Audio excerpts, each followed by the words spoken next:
好啊，咁啊上到嚟呢個山頂啦，哇，行到腳都軟啊！咁啊，終於都上到嚟啦。咁啊，呢個就係可以搭電梯上去㗎。啊，如果行咧就唔好行啦，因為行到腳都軟。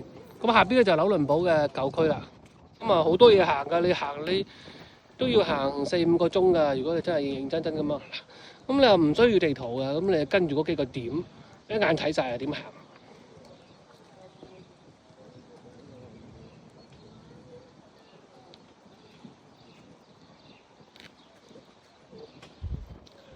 所以點解我哋其實紐倫堡咧就喺大家嘅呢一個心目中咧，可能係比較冷門嘅地方啊。咁但係咧，其實佢係匯聚咗呢個巴伐利亞文化嘅一個重要城市啊。咁樣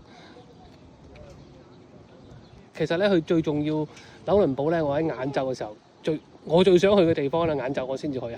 咁啊好遠下㗎，喺度望過去咧就大家可以見到個地方㗎，就係嗰度啦。離我哋個 campsite 咧就好近嘅，不過咧就行路我就唔行啦。不過一定要去嗰度睇下㗎嚇，晏晝先至再介紹。